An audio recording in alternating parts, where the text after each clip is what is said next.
About a week ago, after a lot of the tariffs were announced and the stock market started going down, I did a live stream on TikTok for about an hour. I wanted to talk with people about some of the things I've learned and seen in other periods of economic uncertainty in the US, and things that marketers can do to stay strong during these times and to stay smart and strategic, as well as things that businesses do that can put them in a bind. This conversation's a little free-flowing, it's a little all over the place, but I think there's some good nuggets in there. Keep an eye out on my socials for some clips that are relevant, but I think this is a worthwhile discussion and certainly still timely, even though we're about a week and a half past the tariff announcements. As always, email any questions to me at brandsaucepod, all one word, @gmail.com. Please subscribe and like, it really helps the podcast. And as always, thank you so much for listening. Let's get into it. Good morning. It is wild what's going on right now. I'm going to do a live Q&A, so any questions you have about brand building when things are uncertain like they are right now, yeah, let's talk about it. So if you are an entrepreneur, if you're a creator, if you're a brand builder, let's talk about it because there's a lot of crazy stuff going on. This is a hard, scary time for someone who has maybe like a small business, or they're a creator, or they work on behalf of a small brand because of all the uncertainty that's happening. Let's talk about it. Like, I've lived through one of these things before. I have done a ton of real practical experience within the world of advertising and marketing. So there's a lot of things to think about in how you continue to build your brand and support your brand when things are really crazy like this. Hey, see someone just joined. Can't quite read your name. I don't want to mispronounce it. Urlo Calibra. Hey, just talking about things being crazy right now, what that means for small businesses, creators. So I'm just doing live Q&A. I'll put this out as a podcast later. Hey, Mel, thanks for joining. Peppers, what's up? So yeah, things are a little wild right now. If you are a creator, if you are working on behalf of a small brand or something like that, let's talk about what's going on and what strategies we can employ to navigate, hopefully short-term, but also what it might mean long-term if things continue to be really kind of crazy and, if that continues to affect consumer confidence, because a lot of reports coming out over the last couple of months say that there's pretty high amount of uncertainty. And I can't imagine the last couple of days is going to change much for that for your average consumer. Yeah, it's kind of wild. It's definitely given me some flashbacks to 2008, and kind of what happened there was people were really scared to spend money, and especially like me when I was younger, I was working multiple part-time jobs.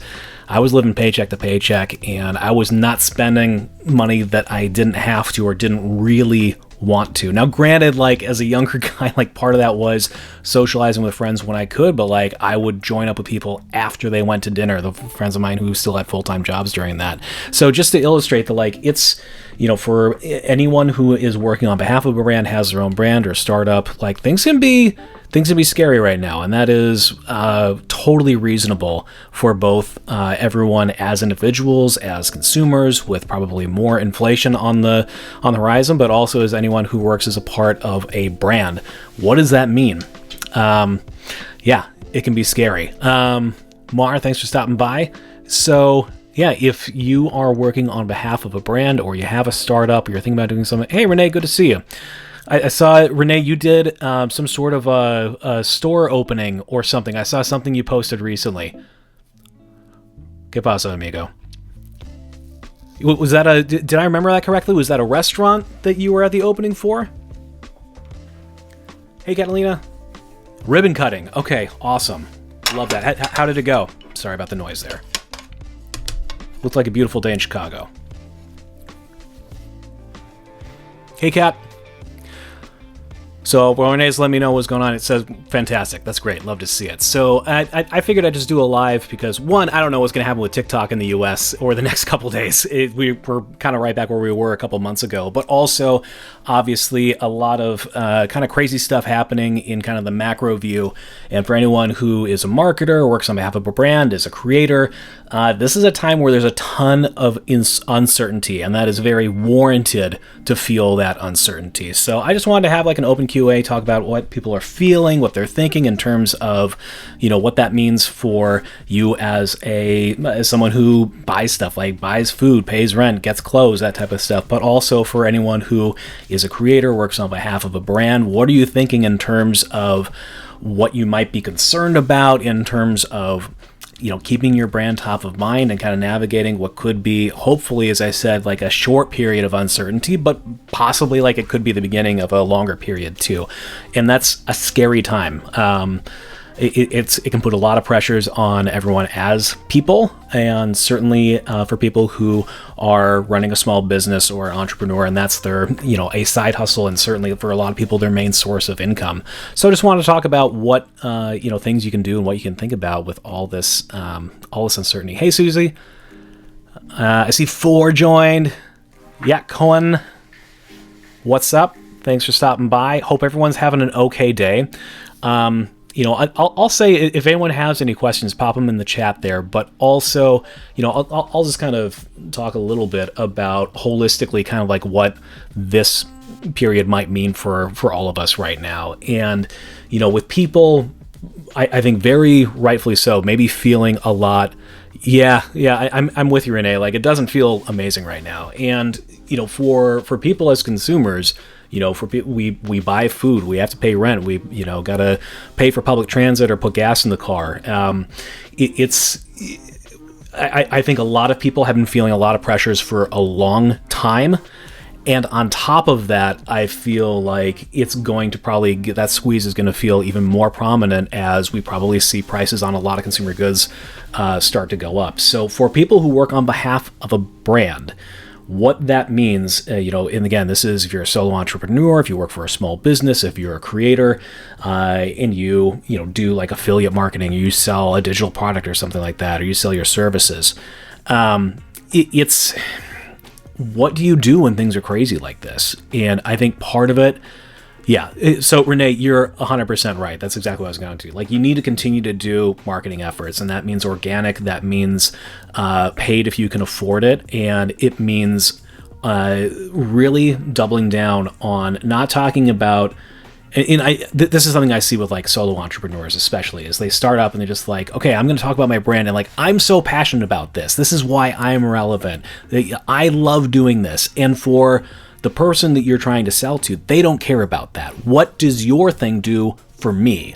So stay consistent in whatever you are doing in terms of your messaging, of making sure it is laser focused on this is what we do for you. This is the benefit we give to you. This is why this is a good deal for you.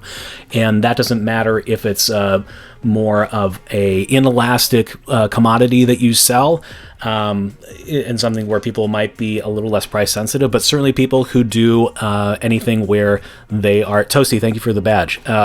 Thank you, appreciate that.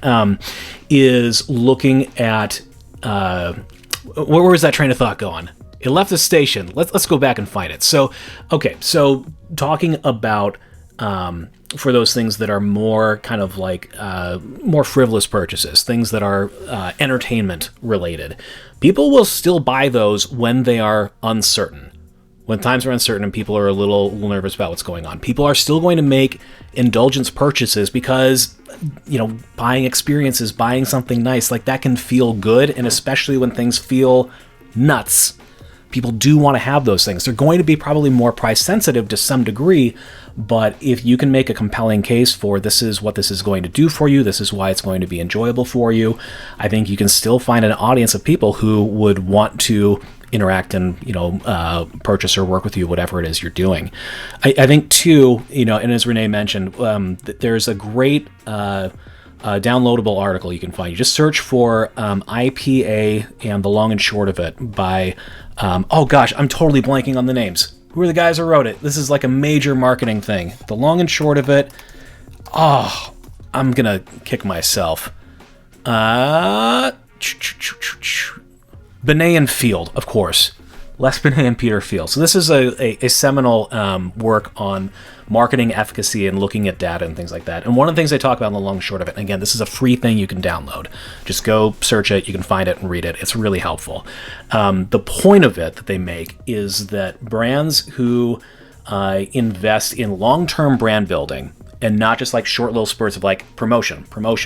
We got this thing, buy it. We got this thing, buy it. We got this thing, buy it. And that's the only thing they talk about. Their growth over time is like, it's fine. They turn on that marketing that's very promotion focused and very action focused.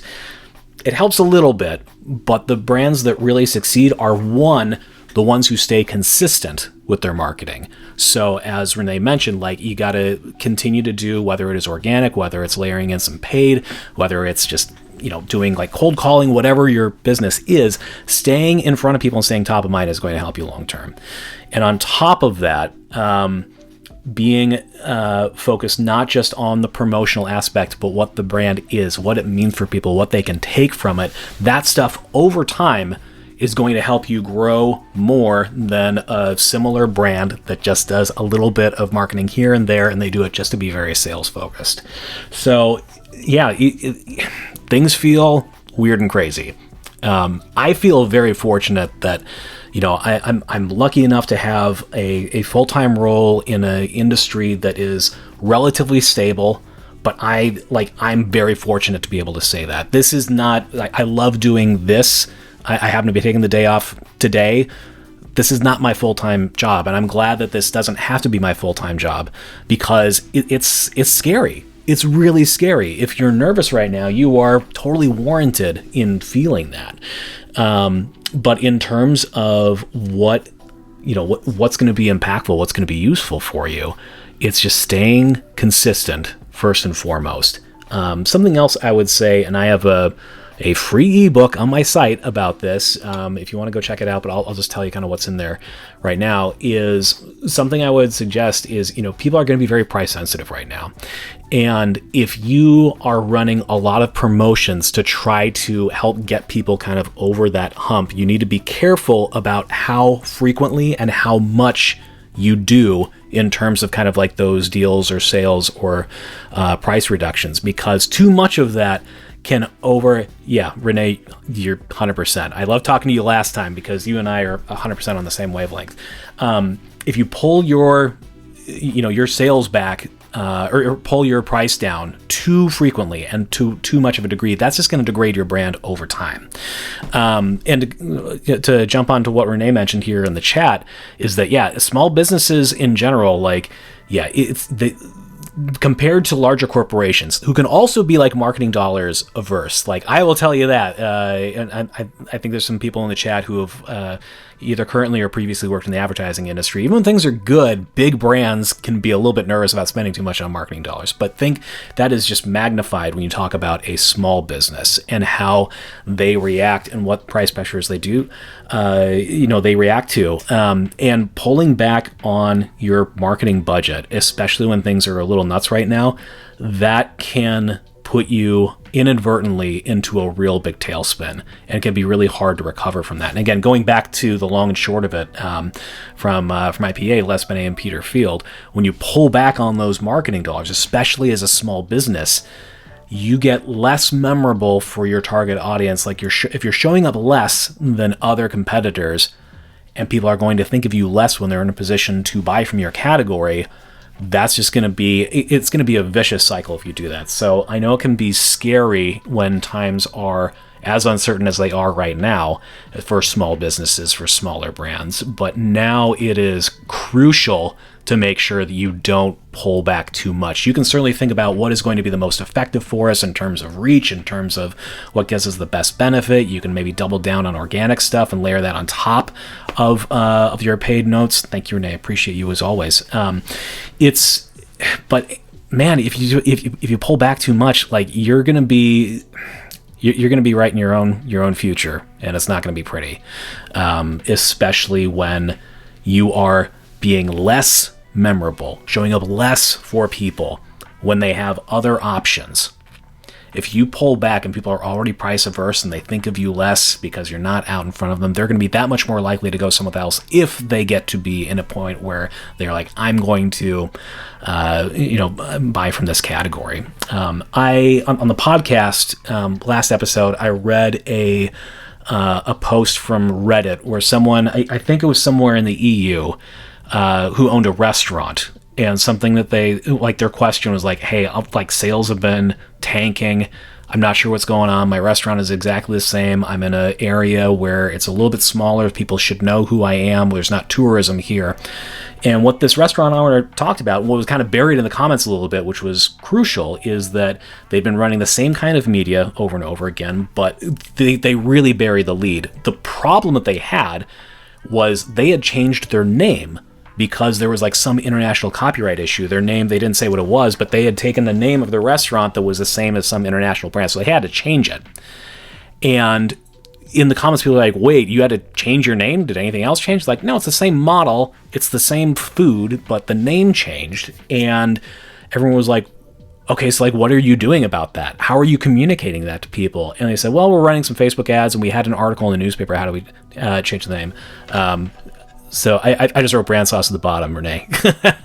So, live Q&A, brand building uncertainty. I wrote this backwards because I'm mirrored right now. And my backwards handwriting, still not amazing, but maybe it's getting a little bit better.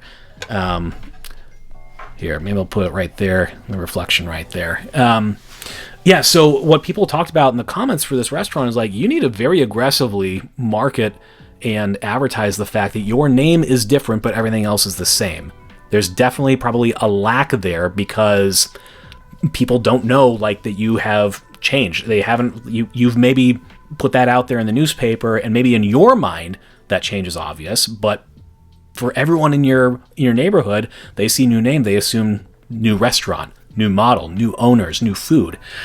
And so luckily there was a happy ending. The person chimed back in the in that thread a little bit later to say that they'd taken some of the advice of people and really doubled down on just like making sure they're communicating that the only thing that changed was the name, and that bookings were starting to be up, things were looking better. And this person was like, yeah, I own this restaurant for like nearly a decade, and like, I think I'm about done. I don't know what else to do. So it was like really scary thing. And again, this was, I think they had posted this thread on Reddit initially, maybe 3 or 4 months ago. So, restaurant business in particular, I'm curious, anyone is in the comments here, restaurant industry?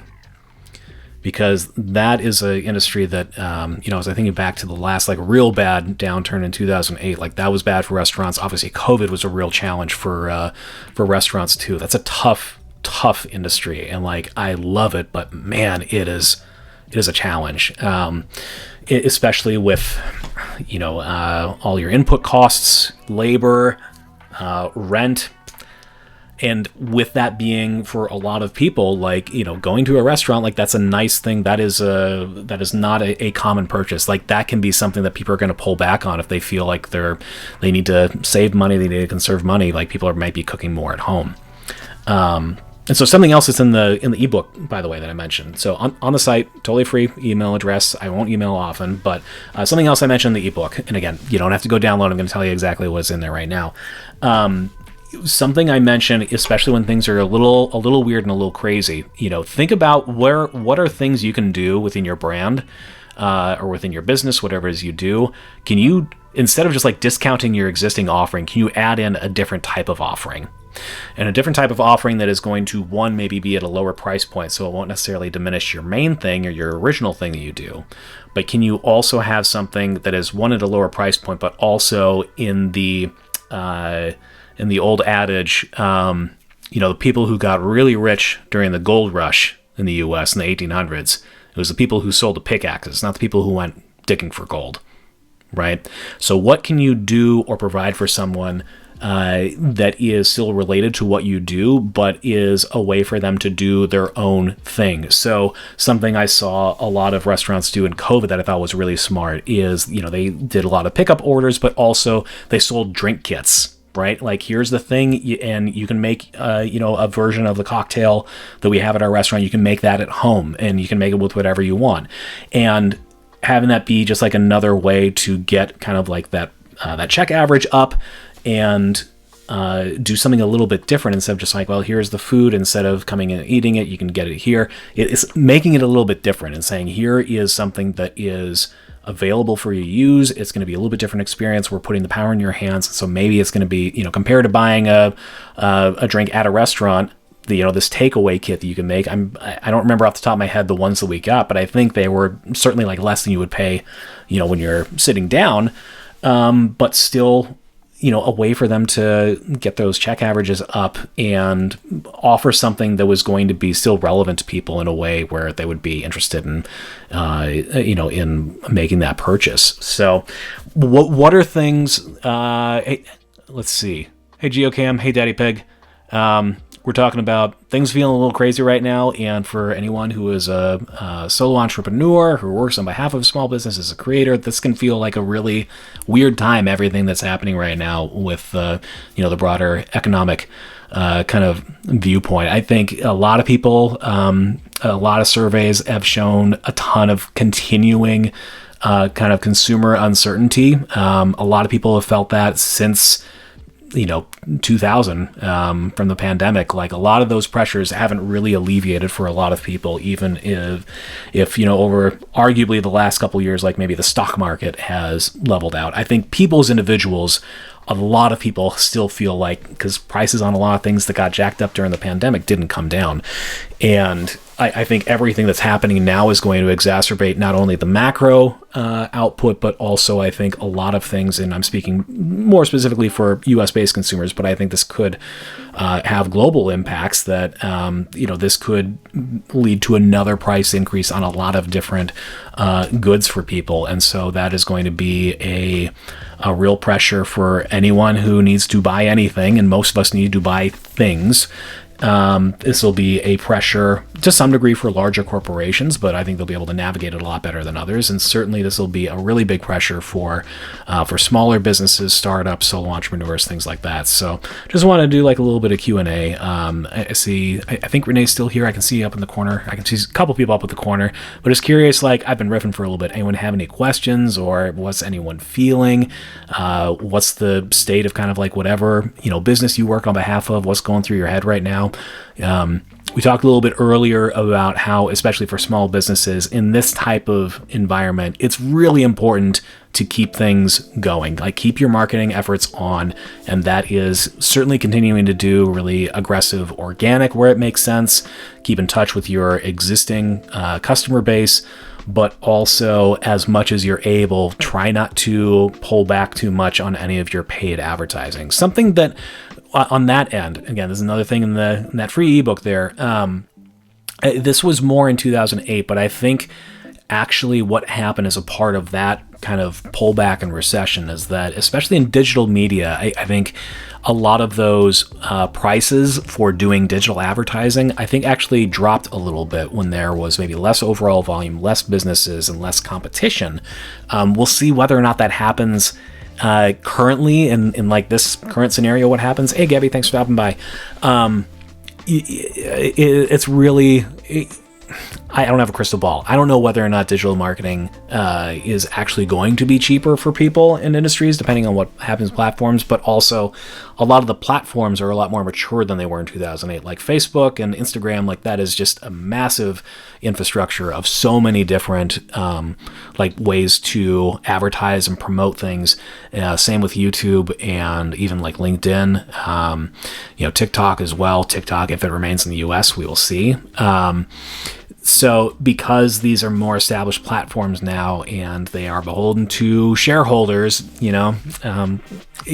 small businesses may not get as much of a benefit of the type of pullback in terms of just like maybe a little bit less in media dollar expenditure necessary to reach people as they saw in 2008. It could happen though. And again, that can be a function both of platforms trying to encourage more people, especially smaller businesses, to advertise on them. That can also be a function of fewer overall businesses trying to advertise on those different platforms. Renee, yeah, AI is making marketing affordable. Certainly, depending on like what you're talking about, I want to hear a little bit more what you're thinking specifically in regards to that. I think for a brand that has kind of like a built-out overall kind of strategy, marketing framework, things like that, if you are looking to make some additional assets to put into paid or organic, like there's certainly plenty of ways AI can get there. I have done just a very small amount. I have a lot of mixed feelings on AI personally as a marketer. I've used it within Brand Sauce when I've done transcripts for the podcast. I've plugged those into ChatGPT and had them summarize and reformat them a little bit cleanly, because when they come right out, it's just like a wall of text. And so to put them on the website to help my search optimization there, I've had just formatted a little bit more nicely so you can read it. Certainly people are exploring a lot with image generation, with doing copywriting and things like that. And I would say in general, my kind of thought on there and my approach to AI as a tool within marketing so far is it's not a replacement, but certainly it's a way where you can get things done perhaps a little bit more efficiently, even in like an employee not to perform. So the way that I've used it, and this is even my full-time job too, we have some basically like walled versions of it that our teams can use. We can use it to draft like an email. Let's say like I need to write an email about this product and I want to talk about these specific features, and can you just give me some options? Or I need some banner headlines, or I need some social headlines or some email headlines. And using that platform, which is essentially like ChatGPT, using that to draft stuff. And then I take it and kind of craft it a little bit and make sure that like it's all hitting all the points. Like that's actually been helpful. And there was a product I built a campaign for before I moved teams last year, where I got basically like a full campaign ready for this product, drafted up in about a day and a half of work, where previously like I may have needed to work with an outside agency or done a lot of copywriting like myself from scratch. And it felt like an accelerator and was able to help me get things done faster. I still did like the final writing on everything, but I used it as basically like a brainstorming tool to get things done. Now, certainly that's just one way you can use it. There's a lot of different ways you can use either like for content generation or certainly like automations and things like that. There's a lot of different ways that one of those platforms can kind of plug in a little bit and help alleviate that. My other caution for anyone in small business or solo entrepreneur with AI specifically is just be aware that if you're using it to do okay, Renee, I'm going to make this point. While I'm making this point, I want to hear a little bit more about what you mean there. I want to hear about what your augmentation is, how that's working for you. What I was going to say on AI though specifically is that if you are using it to create core visuals where you don't have an existing like brand identity, if you're using it to write marketing collateral, and you're just going to use it straight out of that output, just be aware that there is kind of like a default AI voice, and that there are probably a lot of people or businesses who are using the same tools in the same way. So if you are too over-dependent on the way that you use that and have that plug into your overall marketing workflow, what my concern would be and what my caution would be is that you don't want to sound too much like everyone else. And you don't want to sound like, you don't want to have that AI voice coming across to people, because that is going to make you blend in with your category. And part of the point of effective marketing is to stand apart from your competition, to be distinct. And it's harder to do that if you sound like everyone else, you're saying the same things, your sentences are structured in the same way. And certainly like I know I'm focusing on a very small part of what all of automation and things like that can do for large businesses or smaller businesses, but that's certainly like one of the use cases for it. Yeah, Canva is doing that.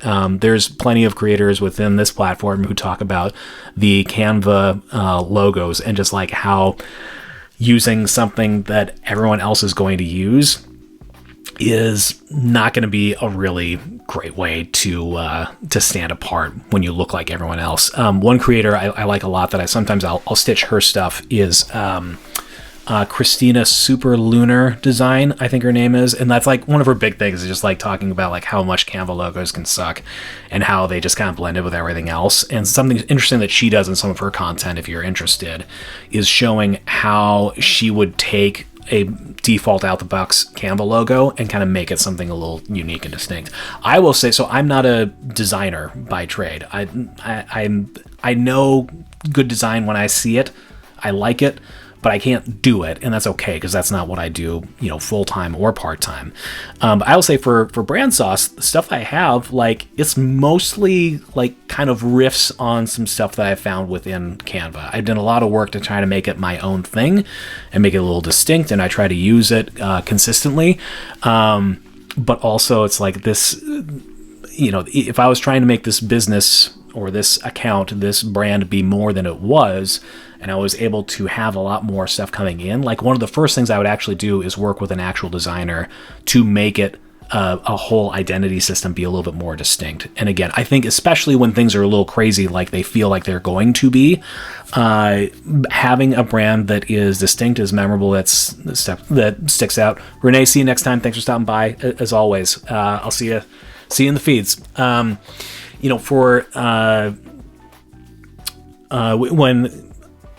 What was I talking about? Oh yeah, just in the times that I feel like we might be coming up against with a lot of consumer pressures, with just a lot of uncertainty, and with brands maybe not having as much, especially when we talk about smaller brands, as much resources to promote as they would when things are really good. What the importance of having a really distinct visual identity is going to be even more so important now than it is when times are good. Because if you have, if things are good and like you're able to just like spend, having something that's a little bit more generic or maybe blends in with the competition in terms of a visual identity or logo is not as big a deal, because you can make up for that with spend. But if you are not able to spend as much or promote as much or market as much for a small brand, having something that is really distinct that pops out is going to be even more important for you, because again, the name of the game when you are brand building as a creator, as a small business, as a solo entrepreneur, is making yourself memorable and distinct from everyone else in your category, so that people can remember you, so that when they are thinking about purchasing from your category, can they think of you first versus your competition. That's the whole name of the game. Like, if I were to simplify everything I've learned through undergrad, grad school, working at agencies, working in-house, working freelance, doing this shit for 15, 20 years almost, that's the name of the game of marketing right there. Can you be distinct? Can you be memorable? And can people remember you when they are in the place where they're going to buy from your category? That's the same for consumer packaged goods. That's the same for automobiles, for clothing, for like literally, cities you would want to live in, or, places you'd want to work. Any type of interaction that you would make where you're making a decision amongst a category, there's going to be marketing involved, and marketing that is successful is marketing that's going to do that. Hey, Jonathan, thanks for stopping by. So yeah, if anyone else right now is like feeling pressures, you're not alone. And if anyone has any questions about, or just things they're thinking about in terms of like, how do I keep this brand kind of going, or how do I keep my foot on the gas while things are a little nuts right now, drop it in the comments. Happy to chat a little bit. But I had already planned on kind of taking the day off. My family's adopting the puppy this afternoon, so I was like, I'm gonna get some stuff taken care of and get ready for that puppy. But figured I'd just hop on and chat a little bit and see what people are thinking, see what people are going through. But yeah, this feels not amazing right now. I am nervous in part on behalf of like my full-time job, obviously, as I'm sure a lot of people are right now. Like, what's going to happen with everything going on if prices suddenly jump for a lot of categories and for a lot of people? What's that going to mean for our companies? Like, it wasn't pretty in 2008, and this feels like it could be 2008 again. But especially for so many people who do some sort of either a side hustle, or are a solo entrepreneur, or a small business owner or leader, or work on behalf of an organization like that. Yeah, this can feel weird. This can feel scary, and that is totally warranted, because it is uncertain when people feel like the floor could fall out from under them at any moment, and they got to conserve as much of their resources as they have. That affects small businesses. It does affect big businesses to some degree, but all the small businesses that I think help kind of make all of our different communities feel interesting, feel vibrant, feel unique, those are the ones that are most likely to suffer. And that is something that is just, it's horrifying to think about. And I'm scared that that's what's going to happen. So that's why I'm doing a live today. Just wanted to talk a little bit about things that we should do as anyone who is involved in small business or owning their own brand. Again, one of the key takeaways, just you need to stay consistent. Stay in front of the people that are going to be important to you, and to keeping your brand not only just like staying level, but hopefully like you can find ways to either pivot in your offering, or in your communication strategy, or in your audience makeup, to have your brand potentially grow in a period like this. Hey, Wen, thanks for stopping by. Because yeah, it feels weird. I don't have a ticker up in front of me right now, but I was looking kind of pre-market. It's like, yeah, things seem bad. Someone says tariffs over here. Someone has retaliatory tariffs over here. It's all bad. It's all bad. So I think if suddenly, someone would announce, well, we're not going to do this anymore, I think some of that toothpaste is already out of the tube and it's not going to go back in. So I think some degree of uncertainty is probably going to be with us, at least for the short term. And unfortunately, depending on how things go, it could be for the long term too. So how do you stay consistent, especially when you feel like your resources might be limited? So that is continuing to invest the time and effort into doing organic marketing. So when I say organic, that means, like posting on TikTok or Instagram and not putting media dollars behind it.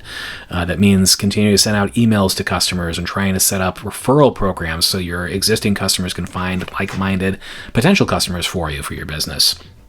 All things you can do that take effort, but not media dollars. Certainly you got to continue to invest in that. And if you're lucky enough to work at a small business large enough to have a marketing team, make sure that the marketing team you have, or if you have like a freelancer or a contractor, make sure you continue to do that stuff, because that is going to be crucial. I don't know what's going to happen with TikTok in the next couple days here, but there is, across all the different kind of like standard digital social channels, there's always the opportunity for organic discovery and like algorithmic kind of like explosion. Like part of the reason why I've been so fortunate on TikTok is I had a couple of videos that like popped off in a really big way. And that was just random. Like my first video that got me probably like 10,000 followers, I think when I posted, I had like 40, So I'm very fortunate. I'm very glad that happened. But just saying that in terms of, you never know when something you post for whatever reason is going to catch and take off. So you need to continue to invest in that stuff. And then additionally too, like again, it's dependent on industry to some degree, but if you have those dollars where you can invest in, like, I'm going to put some money in programmatic, I'm going to put some money in paid search, or I'm going to put some money in pre-roll video, doing those types of things and trying to keep those things on as much as possible. So you're not only reaching people who are already aware of you, but trying to get your brand, your company in front of a wider audience of people who would hopefully remember you and then consider you when they're in a place to say, yes, I want to make a purchase from this category and this brand I keep seeing and I like what they're doing. It aligns with me, it aligns with my values. It seems like the product is going to do what I want it to. I'm going to buy from them. Those are the two of the key things I would say, is continue to really do a lot of that organic content for both like the immediate discovery, but also hopefully setting yourself up to be discovered by someone who is like searching for something like tips on something like that. Having all that body of content out there, continue to add to that, that'll help discovery. But then what can you do in terms of paid media on top of that? And again, like, I don't know what's going to happen to paid media costs, especially like on digital channels. In 2008, some of those costs actually did come down a little bit. That was a function of the companies, like Facebook and Google, trying to encourage especially smaller businesses to spend more money there. But I think it was also a function of less competition. So the cost per 1,000 impressions or the cost per click went down because there were fewer smaller businesses jumping in and trying to say, yes, like, I'm going to drive this price up because I'm going after the same customers that you are. So, yeah, let me pull up the old ticker now and see what's going on. Is it bad? Yep, still bad. I see a lot of red there on that screen. I'm going to close that down because that is bumming me out. What am I going to do for this? So, again, this is kind of like something on the side that I do for the fun of it, and I've freelanced as a marketer and a videographer for close to 2 decades now. It's been a long time, and I have a few like kind of long-standing clients where it's like it's easy work. I do it every now and again. I can do it on nights and weekends, and that's great. I think for brand sauce specifically, of how I'm thinking about this is, one, I want to make sure I have like something to do if the bottom falls out of my regular career, which I hope it doesn't. But what I am constantly thinking about with this is, how do I make sure that if someone has a question about marketing, if they are thinking about starting a small business, they have a side hustle, they work as a part of a smaller organization, they got to figure something out, can I be discoverable by them if they're looking for like, how would an agency do this, or what's a smart way to think about this particular marketing strategy, or how do I build a brand strategy or a marketing plan? Having my stuff be discoverable, one, is great because, I get, for every view, like that just kind of helps me algorithmically and it helps me find more reach. But also, I do offer through this consults, which I've done remotely. I've done a few consult calls since I've started this up. I have some purchasable templates and things like that, which I've sold a few of, which is great. And then also, I haven't done any direct like video production or like full brand strategy, like soup to nuts, like here's what your brand is about, here's what you talk about, here's your plan. But that's like an offering on the site. So every time that I find people organically, or people discover me organically without paid, that's an opportunity for me to have one of those types of transactions and help someone out with that kind of like experience I have. But again, like part of my strategy on this is really doubling down on the organic side. I've done very little paid promotion on this because again, that's like not kind of the model that I want for this.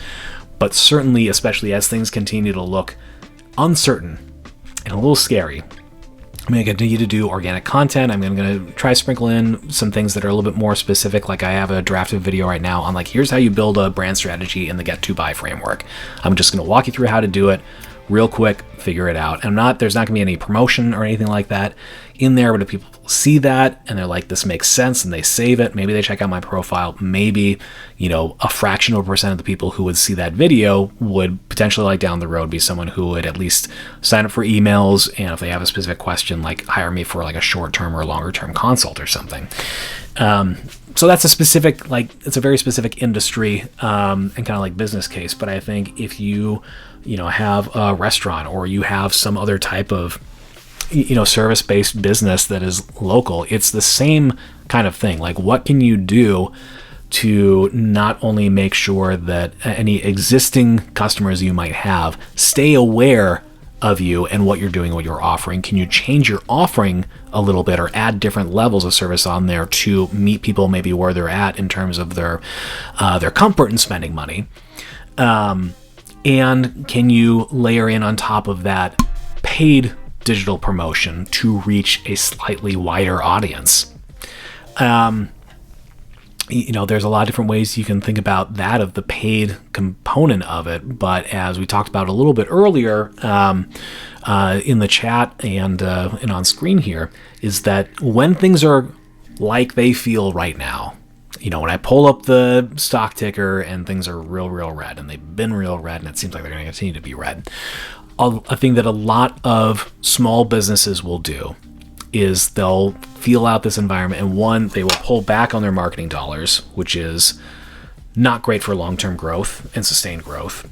And two, they will often try to combat that with maybe doing some significant like sales or discounts. And when you do a sale or discount like that, if you do too many of them, what that can actually do is diminish the brand that you have been building over time.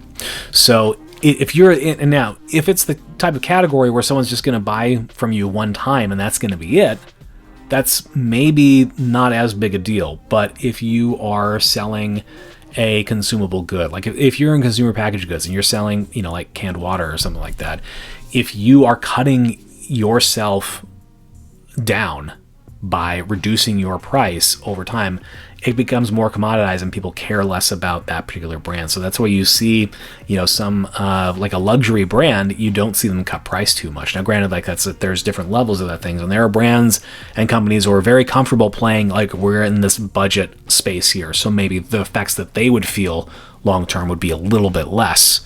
But it's a gamble. You don't know for sure like what's going to happen, and I think it's a little bit of a case by case basis. But in general, if you continue to undercut yourself, people have that expectation of like, I'm just going to wait till the next time they have a sale. And if that product or that service that you are undercutting yourself on to try to keep your existing customers, maybe bring from you in, it can be kind of a vicious cycle where effectively over time you might devalue whatever it is that you do and offer to people. So be careful with that. Instead of doing a lot of discounts, I would say instead offer a lower tier where people could come in and get part of the experience or a different version of the product, and actually having those two choices, then that can actually be to your advantage. If someone says, okay, here's like the basic version of something and here's the, the premium version, people might look at that and be like, you know what, that price difference between the two, like it's actually worth it for me to make the premium version. I want to do that instead.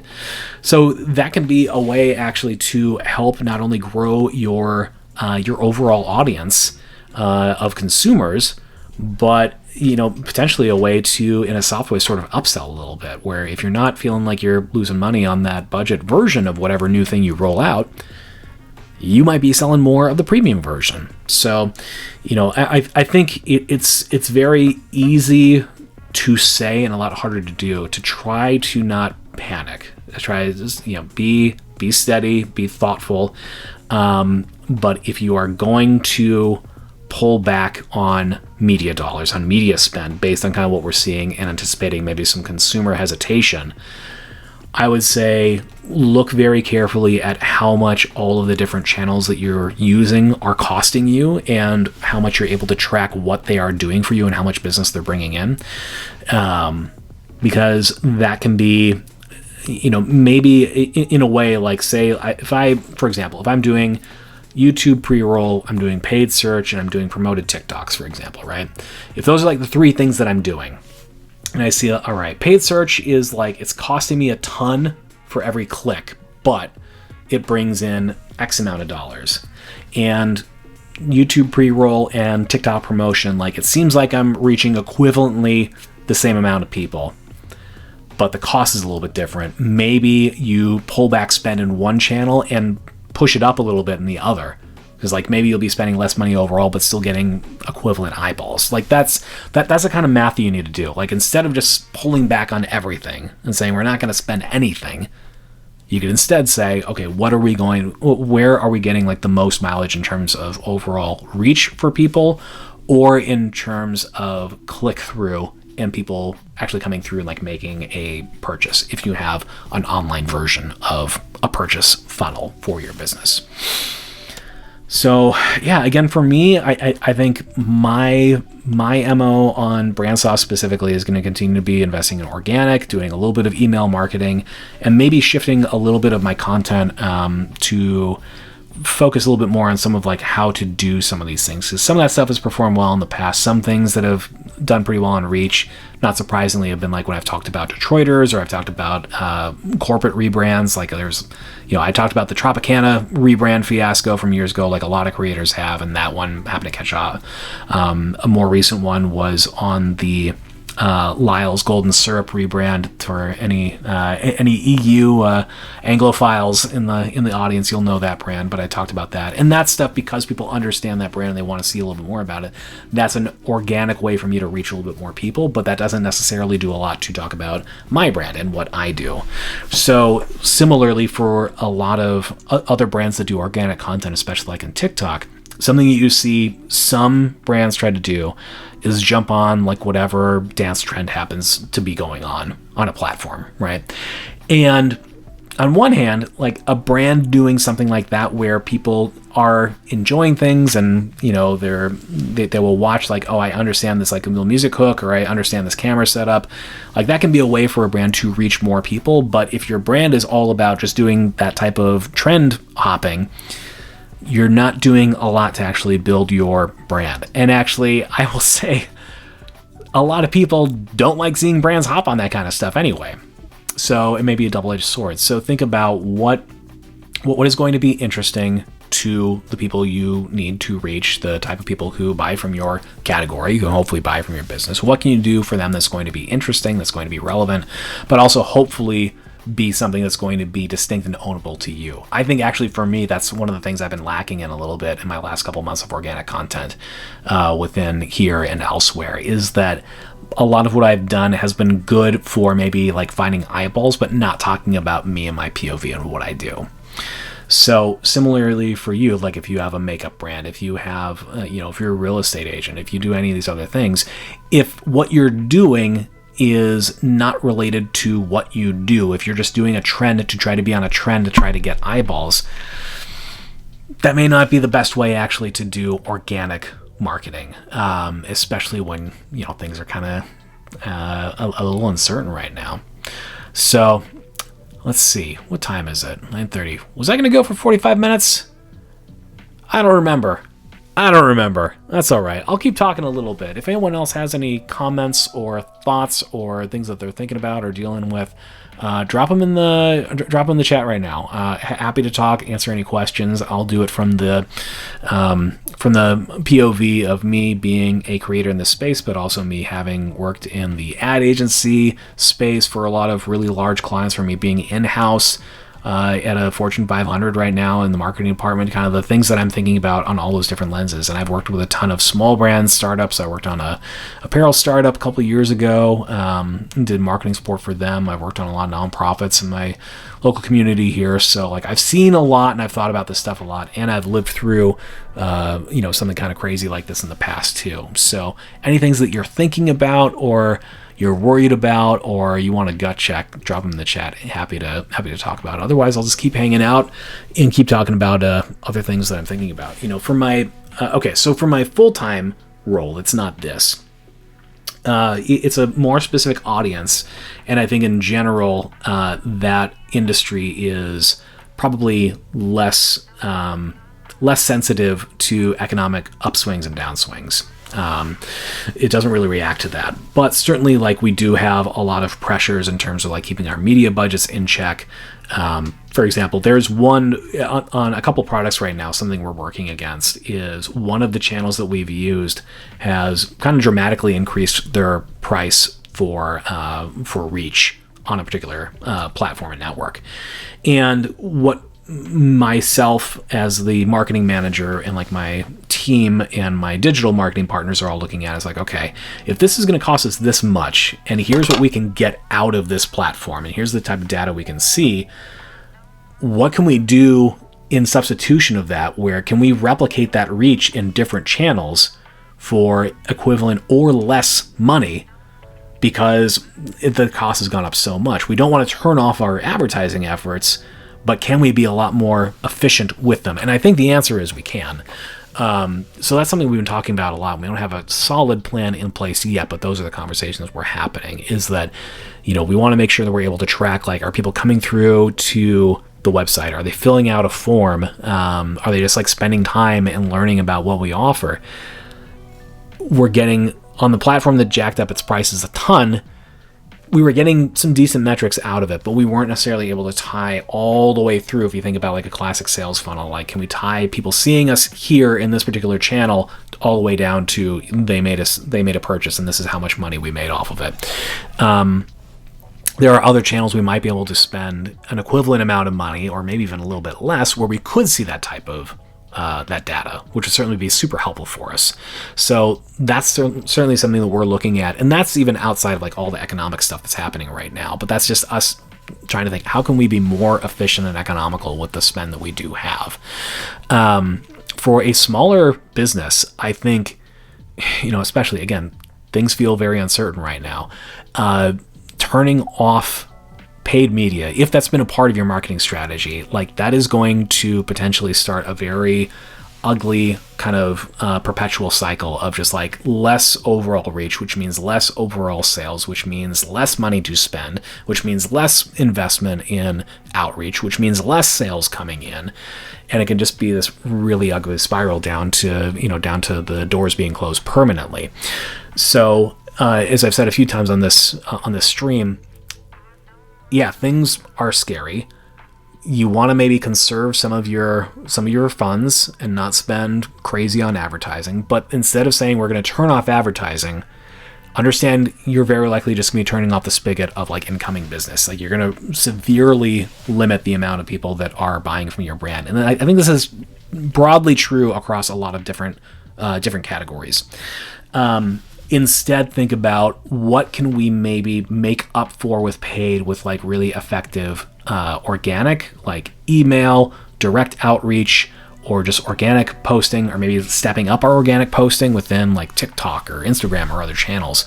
And then additionally, looking at the overall mix of media that you are spending.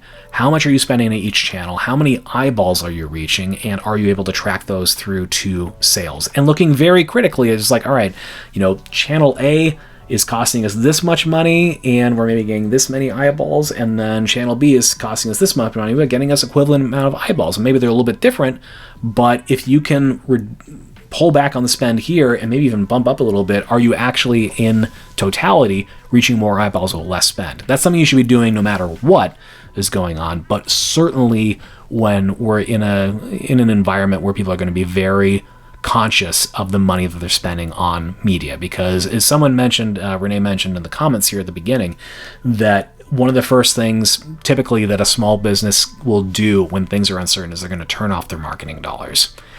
And if you're not marketing to people, how are you going to bring business in, especially as a small business? The classic example is Coca-Cola. You don't have to like Coke. I don't like Coke. I drink Diet Coke. I drink that garbage. But Coca-Cola, they spend more on advertising than anyone else. And this goes to the book I've mentioned, not recently, but How Brands Grow, volumes 1 and 2. Marketing science, like looking at data and everything. What they show is, in general, regardless of category or industry, the brands that spend the most on advertising and then have the highest share of voice. So how easy is it for someone to think of this brand when they think of the category? Whoever spends the most money and has the highest share of voice, they tend to have the highest share of category over time. So if you are a small business in a smaller category, or maybe a category where there's other small players and some big players, those big players aren't going to pull back on their advertising as much. Those small players might. If you do the same, you're going to lose probably that share category. But if your other small competition cuts down a little bit on their marketing, but you stay consistent, or you may even find a way where you can be more efficient with that spend, is that going to be an opportunity for you to grow? It might be. Like, that's the interesting thing about these types of kind of like economic scenarios that we kind of find ourselves in right now. And again, I hope it's not long. I hope it's over soon, but I don't know. I'm not the one in charge. I can't write a memo and change things, I wish I could. But for, potentially a long-term kind of downturn, or, kind of tightening of all this, weirdly, it can be an opportunity for smaller businesses actually to grow and steal share from the category. Because if other businesses are not aggressively going after customers, if they turn off their marketing efforts, but you're able to plus up your marketing efforts a little bit and find those other consumers, find those other, those other people that are buying the category, that can actually be an opportunity for you to grow, which seems insane, but this did happen in the 2008 recession. There were small businesses that were able to grow because they were able to stay consistent or outspend smaller category buyers. And so smaller category buyers kept making the self-inflicted errors of not investing in marketing, not investing in outreach, not investing in staying top of mind for consumers. That was an opportunity for them to steal some of that share. And so for those people who, when they're ready to make a purchase in that category and they hadn't heard from one brand for 5 months, but they've been hearing a lot from this other brand for 5 months, they're like, well, I'll give this brand a try if I haven't tried them before. And if they have a good experience, maybe they'll consider them again on the second time, they're ready to buy from the category. Again, this is not just the way that consumer marketing like CPG works. This is the way a lot of industries work. Like literally, and thinking about a typical person who buys an automobile. You might buy, over the course of your life, if you buy and drive cars, you might buy maybe 5 cars over the course of your life. And some people are just like, I really like this brand. I believe in it. I'm going to buy it. And some people jump around. Like some people will not buy the same car brand twice. And it doesn't matter whether or not they had a good experience or bad experience. It can be just like, well, I wanted to try something else, and I liked how this brand showed up. So I went from I had a Toyota, and a couple of years ago it was getting pretty old, getting up there. I'd kind of driven it into the ground. I think I was able to get $500 credit for it, but then I went from a Toyota, I went to a Mazda because I'd heard about Mazda for years. Literally the Zoom commercials that Mazda did when probably I was the only person alive in high school. They did this campaign where it's just this kid saying zoom zoom, and it's all about how the car just goes really fast, really good, fun to drive. Like, that was part of it. Now, part of the reason why I bought a Mazda was because it had really good ratings from like Consumer Reports. Like, it's a very reliable car, low maintenance cost, good gas efficiency, fuel efficiency. And I test drove one and was like, yes, I like driving this. I like the way it feels, and I feel pretty confident in that I'm going to be able to have this vehicle for a long time.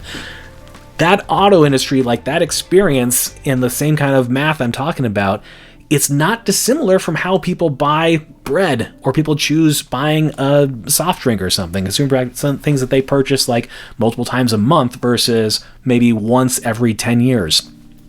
It's all the same kind of stuff.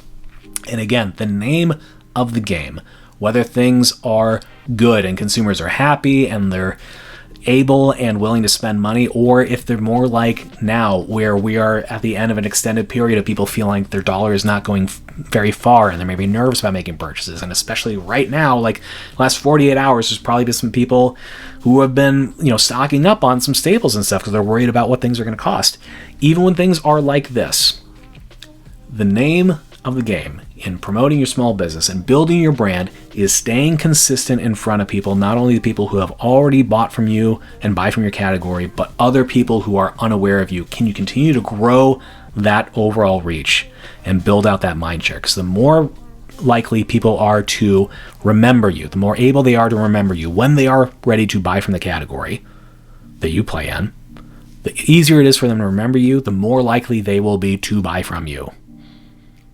And if you can stay consistent, you might have an opportunity actually where you can grow during whatever this period is, however long it lasts. So I think, let's see. Ooh, yeah. Okay.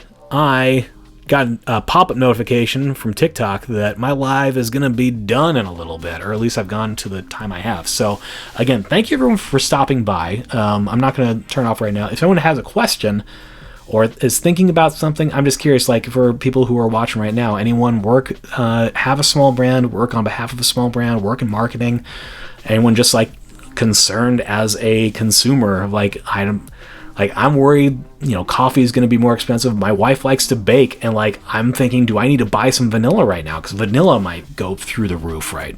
In the next week. How's everyone doing? How's everyone feeling? It's okay to feel nervous. I think it would be weird if you weren't feeling nervous about just everything. If no one wants to jump in the chat, that's okay. So yeah, I would say for anyone, as just like an individual person, like try as much as we're all able to. We should all be, filling up that savings account as much as we can right now. Try not to spend money that you don't need to, trying to make big expenditures. If you do have something where that like, I'm going to have to replace this thing or that thing, like, my computer's about to die and I need that for work and freelance. Probably a good time to maybe think about getting something now before whatever happens increases the price of those things. Try to save your money as best you can. That's what my immigrant grandmother would say, save your money. And then as someone who works in a small business, you have a brand, you're an entrepreneur, you're a creator, stay consistent as much as you're able. If you need to pull back on your paid media dollars, because that's one of the line items it seems like you can most easily reduce your spend on, don't just cut that spend off. See if you can reduce it and see if there are ways where you can still hopefully pay less in that, but can you maybe optimize towards, instead of clicks or completed purchases, which are good, especially if you're able to tie your media to a completed purchase, like that's worthwhile. But in general, if you need to cut back, maybe make sure that where you're still continuing to invest is in that overall reach. Like, can you get in front of a large audience of people? Can you do it for less than you are now? And can you make sure that like you're getting in front of people multiple times? Try to stay with that and layer on top like all your organic efforts. Also, For loyal customers you might have for your business, make sure you have some sort of reward or loyalty program built in if you don't currently. Like, try to make sure that they feel seen and appreciated, and give them some sort of benefit to that. And then additionally, for your existing audience, do you have some sort of like referral thing where they will be rewarded if they are able to find other people for you, especially like for service type industries. So that's like real estate, or people who do work for, like, if you do like a remodeling company or something like that, or you do yard work or landscaping, those types of things where referrals are actually like really valuable. Do people know who have used you before? Do they know that they can do that on your behalf, and do they know that you will reward them for doing that on behalf? Get something like that figured out if you don't have it already, because that type of stuff is very valuable, especially for things that are a little bit higher kind of like threshold. Word of mouth from friends and family, that stuff goes a really, really long way. Okay, I can hear my voice getting a little quieter and a little hoarse as I've been kind of riffing here for a little bit, so I think I'm going to wrap it up here pretty quick. But again, thank you all for like stopping by and hanging out for a little bit. Things feel weird right now. They will probably continue to feel weird and a little uncertain for a little while. But try to stay consistent with everything that you do. Try to make sure that you are staying top of mind for the people that is important for your business, for your category, for your brand. And as much as possible, try to think about ways that you can continue to show up and be relevant for not only your existing customers, but for any new customers who might find you in your industry. Again, these are scary times, but they are times where a business that thinks through things strategically and does things bravely can actually come out of whatever a period of uncertainty like this feels like. They can actually come out of these types of periods even better off, potentially. Be careful, be smart, be strategic. I'm around. Reach out, drop a question, send me an email. Subscribe to the podcast if you haven't. Sign up for the emails if you haven't. I'm not going to email you too much. But as always, I love talking about this stuff. And especially I love talking about it when it's helping support smaller businesses, individuals, entrepreneurs. It just feels good. It feels good to help small businesses succeed with this piece of the overall small business puzzle. It's a small piece of it, but it's an important piece of it. So I'm here to help. I'm here to chat. Keep some money in your bank account if you're able to. Go find the spare change that are in your couch cushions and put them in the piggy bank, all right? We will figure this all out. We'll figure it out. It's scary right now. Hopefully it's not scary for long. All right. I'll see you on TikTok. I'll see you on Instagram. I'll see you on the podcast. Thanks, everyone, for stopping by. Have a good afternoon. Try not to watch the news too much, all right? Talk to you guys later. Bye.